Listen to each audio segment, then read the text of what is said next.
Y regresamos a Tendencias con Pancho de Piérola acá en Radio Betel 100.1 FM. Son las 9:35 de la mañana. Estamos conversando ahora con José Ignacio Beteta, el expresidente de la Asociación de Contribuyentes del Perú. José Ignacio, buenos días y gracias por acompañarnos. Bien, el tema de conversación va a ser un poco más relacionado con uno de tus fuertes, que es justamente la minería informal, la minería ilegal, la minería artesanal y todos los tipos de minería que hay. Pero brevemente me gustaría también conocer tu opinión acerca de la victoria de Donald Trump, porque si bien hemos analizado con el doctor Ángel Delgado, más que nada el aspecto político, tal vez tú puedas darnos un poco de luces acerca del aspecto económico. ¿Qué va a significar para Estados Unidos y para el mundo una presencia como Donald Trump nuevamente en la Casa Blanca? Bueno, en primer lugar ya las bolsas hablaron, ¿no? Uh-huh. Es más, durante la semana las bolsas hablaron.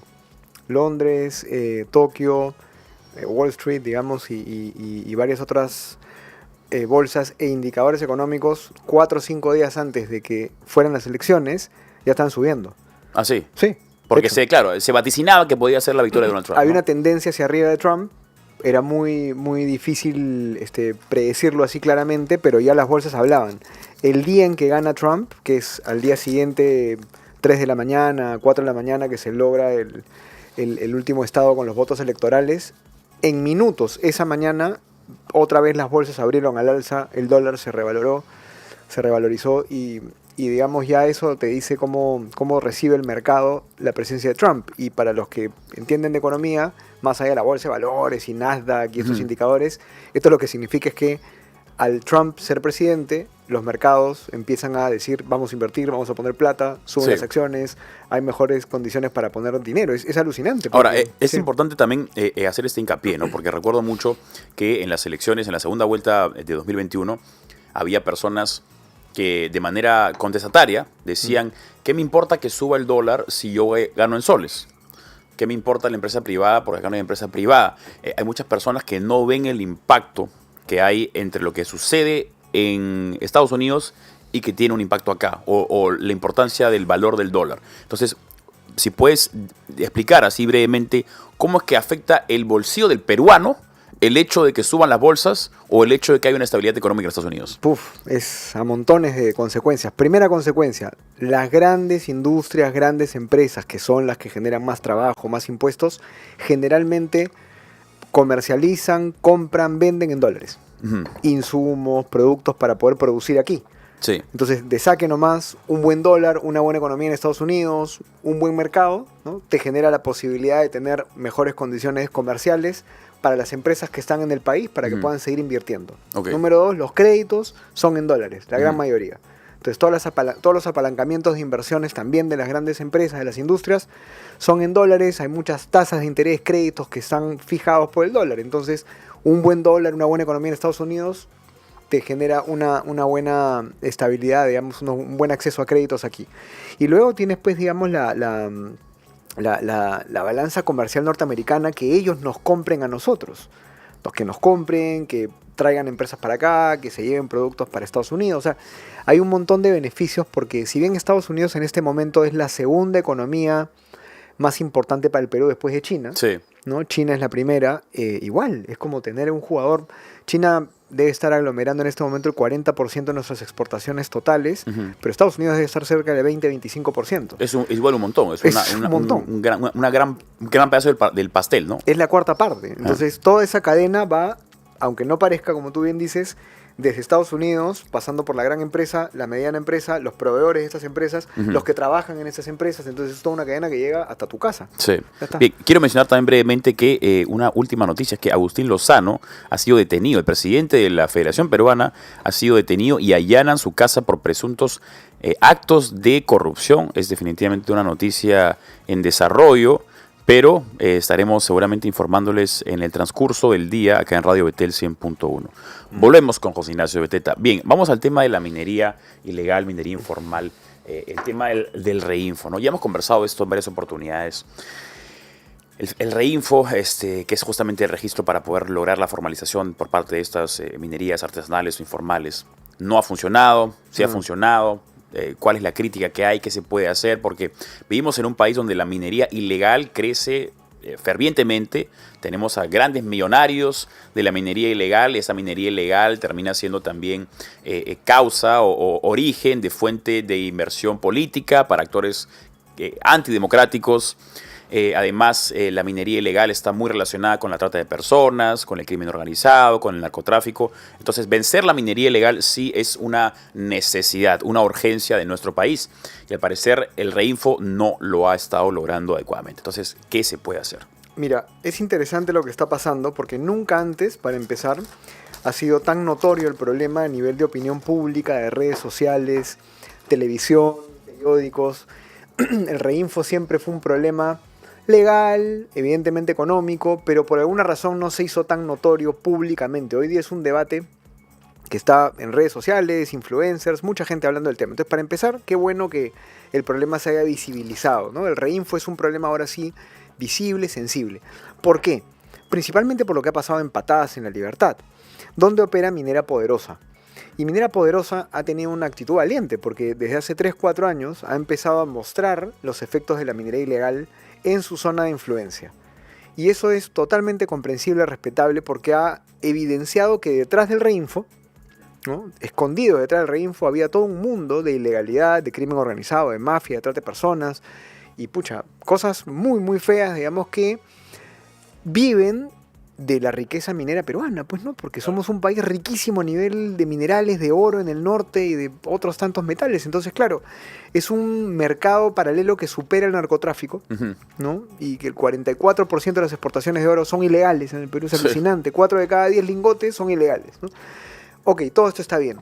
Pero cuando llegas al problema y dices Reinfo sí, Reinfo no, falta una pieza en la ecuación y es la siguiente. 9 de cada 10 Reinfos, Pancho, está superpuesto en una concesión minera. Pero cuando dices 9 de cada 10 Reinfos, ¿te refieres a institución? El Reinfo es un certificado que lo tiene un minero, o una familia, ¿no? O una empresita. Es un certificado individual. Puede ser una persona natural o puede ser una empresa privada, etc. Estos Reinfos, que son estos certificados, estos permisos, 9 de cada 10, ¿ya? Está superpuesto a una concesión minera. Las concesiones mineras pueden ser de grandes mineras, Hochschild, Buenaventura, Las Bambas, Santa Mina, Poderosa, o pueden ser concesiones mineras de un privado como tú y como yo, que tenemos 500 hectáreas, 1000 hectáreas, 2000 hectáreas. Hay muchas concesiones en el Perú de personas particulares, privados que han separado, reservado concesiones para luego ver si venden esas concesiones o exploran y explotan. 9 de cada 10 Reinfos está superpuesto en una concesión. ¿Eso qué significa? Significa que desde los años 90 el Estado ha permitido una esquizofrenia. Que tú puedes estar encima de la tierra antes que una concesión, viviendo ahí, explotando incluso el metal antes que una concesión, y de pronto viene el Estado y te dice, por si acaso, tú estás acá arriba, pero el permiso para explotar debajo tuyo se lo voy a dar a otro. Entonces terminas teniendo dos títulos habilitantes que se chocan. Es más, el Estado prioriza el título del concesionario. Por eso es que los concesionarios tienen que estar negociando con las comunidades, con los comuneros y con papá, porque no pueden hacer nada si es que las comunidades no permiten que entres a su subsuelo. Claro. Pero cuando es una comunidad, un pueblito, ya negocias, proyectos sociales, acuerdos de servidumbre, les pagas, becas, bolsa de trabajo. Pero cuando tienes otros mineros que estuvieron antes que tú explotando, por más que sean informales, ya estamos hablando de un choque de títulos muy diferente. Hay muchísimos mineros que explotaban metal antes de que llegara Poderosa, Buenaventura, Las Bambas y Hochschild. Ya, ¿qué haces con ellos? Los matas también, desaparece el Reinfo. Es imposible. ¿Qué se puede hacer entonces? ¿Cuál es la solución? Entonces, para llegar a la solución, entonces, ¿qué pasa? ¿Qué ha pasado hoy día en el Congreso? Tienes 5 proyectos de ley para ampliar el Reinfo. ¿Ampliarlo? Sí, ampliarlo. 84.000 Reinfos, con plata en la mano, evidentemente, van al Congreso y dicen, oye, Cholito, ¿me amplías el Reinfo? Entonces tienes la postura, ampliar el Reinfo.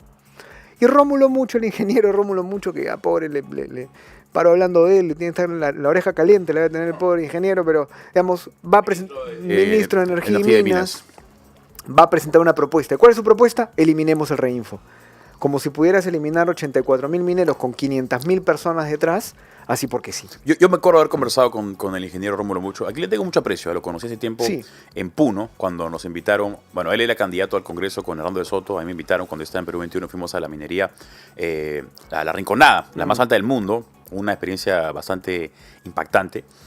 Y me comentó no en ese entonces, sino cuando lo entrevisté en otro espacio periodístico previo, donde el porcentaje de éxito que ha tenido Reinfo es menor al 1%. 2.5%. Algo así. Entonces, si ese es el porcentaje de éxito que tiene un registro, sí es prudente cuestionar la validez de su existencia. Por supuesto, tienes que eliminarlo. Pero Entonces, tienes que dar una salida, pues. ¿cuál es la salida que propone Rómulo Mucho? No la tiene.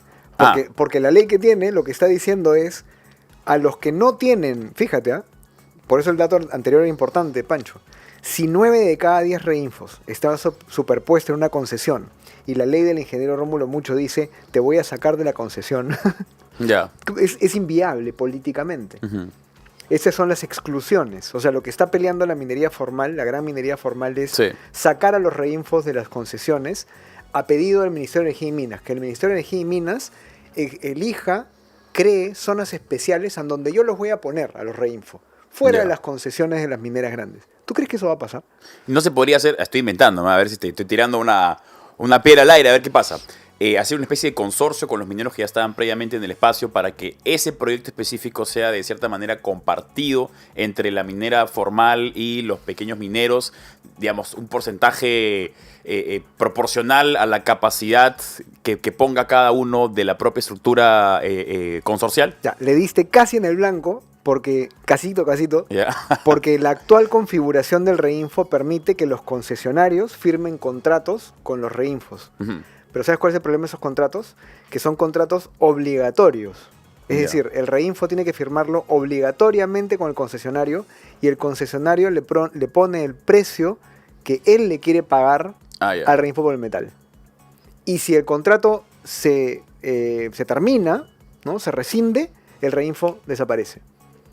Entonces, si yo soy un reinfo que estoy en la concesión y mi contrato depende del concesionario, al precio que él quiere, y si me rescinde el contrato, me bota, viene la interdicción y la policía y me vuelan la mina, ¿tú crees que voy a firmar un contrato con la concesionaria? Nunca, pues. Pero ahí no hay una intervención o no hay un organismo que sea el que pueda determinar o el que pueda ser de juez entre el concesionario y el reinfo. Mira, hay dos propuestas, ¿ya? Nosotros tenemos uno en contribuyentes. Ujú. La propuesta de contribuyentes es formar tal cual, y ahí viene tu solución es la correcta. Es decir, tienes que formar un espacio de convivencia. Si están buscando un nuevo ministro de Energía y Minas, puedo... estoy abierto. O de repente podemos ser asesores del ingeniero Rómulo Mucho un Exacto. rato, ¿no? Mira, tienes que convivir pacíficamente, armónicamente. Tienen que convivir pacíficamente, armónicamente, concesionario y productor pequeño. Ujú. Esa es la clave. Si no creas un proyecto de ley que estabilice permanentemente la convivencia de reinfos formales, estos que tú mencionas, los Sí. ancestrales, ese 2.5% y quizás un poco más, Sí. 5, 10, 15%. Si tú no los formalizas y les das un título estable, Ujú. independientemente de la concesión, del concesionario, ¿ya? Y al concesionario le das beneficios de muchos tipos, tributarios, el reinfo le puede pagar una regalía, le puede pagar parte de sus utilidades al concesionario, Ujú. pero vende libremente a precio de mercado y conviven pacíficamente. Esa es la única opción, generar un sistema de convivencia pacífico con contratos, con acuerdos de libre comercio, con temas que sean flexibles y con beneficios para ambas partes. Ese proyecto no es el proyecto del ingeniero Rómulo Mucho. Pero Vale. si no construyes eso, otra vez vuelves a la polarización, ampliación del reinfo, elimino reinfo. Y ninguna de las dos variables va a funcionar porque ninguna de las dos partes quiere ponerse a dialogar. Ujú. Ahora, tenemos un problema también serio que es que, sobre todo de la izquierda, ¿no? Y eso se evidenció ya con todas las luces, cuando se hizo conocida una imagen de Verónica Mendoza dando una explicación y se vio Sí. minera, enemiga del pueblo, ¿no? Entonces, vivimos en un país que es minero, pero por alguna razón la izquierda ha convencido a la población, a un sector de la población, de que permitir que venga una empresa privada para explotar el suelo peruano es antinacionalista, antipatriota, es una vende patria. ¿Cómo podemos contrarrestar esa narrativa para sincerar a la población y que nos demos cuenta que somos un país minero? No hay nada de malo en eso, no hay de malo en reconocerlo y debemos, por el contrario, aprovechar que somos un país muy rico en minerales, como tú bien lo has dicho, y no solamente oro, plata, cobre, sino que también tenemos metales que van a ser importantes son ya y en el futuro, ¿no? Como es el caso del litio. Uranio, ¿no? Por eso es que los chinos están tan interesados en venir para acá. Pero, chinos, coreanos y varios otros quieren uranio. Exacto. Y hay tierras de uranio y litio muy ricas al sur. exacto. Sí. ¿Cómo convencemos a la población de que no está mal ser un país minero y no está mal permitir que venga la empresa privada, que es mucho más efectiva que la empresa pública para explotar los minerales? Mira, la única forma de que la minería peruana tenga una mejor reputación, se desarrolle, crezca en un ambiente saludable, sin tanto enemigo ideológico, sin tanto enemigo político, la única forma de que ocurra esto es integrando estas dos minerías, Pancho. Integrando la minería pequeña, artesanal, ancestral, con la gran minería, la mediana minería formal. Si estos espacios de minería se juntan, ¿ya? Y se convierten en una sola minería, no va a haber quien se ponga enfrente, digamos, a contradecir. ¿Y sabes por qué? Porque, repito, estos 80.000, 90.000 mineros informales son una masa de peruanos enorme que tiene familias, tiene hogares. Ellos son los que efectivamente construyen colegios en Patadas y le ponen la comisaría a no sé qué pueblo y les hacen la vereda de los parques. Claro. Es verdad. Son ellos. Son los informales, no los ilegales. Ojo, no confundamos. Claro. Entonces, tienes que asumir a toda esta masa de mineros que son mineros y convertirlos en parte de la minería. Y eso va a silenciar a la izquierda. Lo interesante de este debate, ¿sabes cuál es? Que la izquierda está en silencio. Como no saben nada, para empezar, de minería, y como esta vez no se puede meter con 90.000 familias que son del pueblo, se ha quedado callada. Entonces, su única crítica es, no, la minería ilegal y el medio ambiente. Obviamente, es una crítica válida. Pero este problema más social que hay en el sector minero ni siquiera lo saben abordar. Porque están locos, pues están desenfocados, no saben a quién pegarle. Pues, ¿no? O sea, le pego a la grande, le pego a la pequeña, le pego al ilegal, le pego a Buenaventura, a Hochschild. Entonces se han confundido con este problema de política pública. Pero, repito, la mejor forma para la gran minería de evadir, de volverse más legítima, de evadir todos estos enemigos ideológicos, es integrando a todos estos mineros pequeños y siendo parte de una misma familia. Ahora, como sucede siempre en el Perú y creo que en todo el mundo, tenemos una limitación humana y que nos impide ver más de las dicotomías, ¿no? Entonces, si tenemos acá la minería formal, automáticamente ponemos todo lo demás en el otro lado, lo cual no está bien porque, como tú bien prudentemente has dicho, la minería informal, artesanal, no es lo mismo que la ilegal. Ahora, si enemistamos a la formal con la informal, ¿la ilegal va a tratar de asociarse a la informal para buscar algún beneficio o una alianza? Mira, las campañas de publicidad que estás viendo tú ahora están haciendo eso, están equiparando Reinfo con crimen organizado. Reinfo, minería ilegal. Reinfo, muertes. Reinfo, asesinato. ¿Quién hace esa campaña? Esa campaña está dando vueltas ahí en el comercio y en varios lugares, en varios periódicos. ¿Pero esa campaña viene por parte de la minería formal? Viene de parte de la minería formal, obviamente. Alguien la está pagando, eso no es gratis, digamos, ¿no? Entonces, yo a veces pienso, claro, si yo estuviera del otro lado, si yo fuera un Reinfo, y tú me dices, oye, eres un criminal, un asesino, eres un ilegal, ¿en qué momento vamos a sentarnos a dialogar? ¿Con qué cara vas a sentarte a dialogar? Sí. Y yo creo que ahí hay un análisis costo-beneficio mal hecho de parte de la gran minería, porque que definitivamente está financiando esta campaña. Pero en segundo lugar, y lo has dicho bien, el único ganador acá es el ilegal. Porque, ¿qué le conviene el ilegal? El caos del Reinfo. Sí. Entonces, si de los 80.000, imagínate, 50.000 son ilegales, malos mineros, 40.000 son malos mineros, esos se van a quedar así y les va a encantar la ampliación del Reinfo. Entonces, la gran responsabilidad, la gran decisión, la inteligencia, la capacidad técnica la tiene la minería formal, el ingeniero Rómulo Mucho, la Sociedad Nacional de Minería de Petróleo y Energía, porque ellos son los que tienen que bajar al llano, aterrizar, hacer su análisis costo-beneficio y decir, ¿ya qué me conviene? ¿Seguir conviviendo con ilegales, informales y todo este desorden? ¿O perder un poco, entre comillas, dejar que en mis concesiones haya Reinfo, pero convivir con ellos y generar algo más estable a largo plazo? Es una decisión que puede cambiar en verdad que la historia del Perú, Pancho, porque es un tema muy, muy grave y si se soluciona este problema de la minería informal y formal, con diálogo, con una buena política pública, de verdad que todo se puede solucionar, ¿eh? O sea, es el gran problema. Bien, ya estamos por terminar, nos queda creo que apenas un minuto. Muchas gracias a José Ignacio Beteta, presidente de la Asociación de Contribuyentes del Perú, por acompañarnos en Tendencias con Pancho de Piola por Radio Betel. Perdón, en Tendencias con Pancho de Piola por Radio Betel 100.1. Siempre un placer conversar contigo, José Ignacio. Gracias, Pancho. Brevemente, así brevísimamente, un sí y no. ¿Dina Boluarte llega a julio de 2026? No. No, muy bien. El desarrollo de la pregunta, el desarrollo de la respuesta será respondido en otra oportunidad. Muchas gracias, José Ignacio, por tu participación.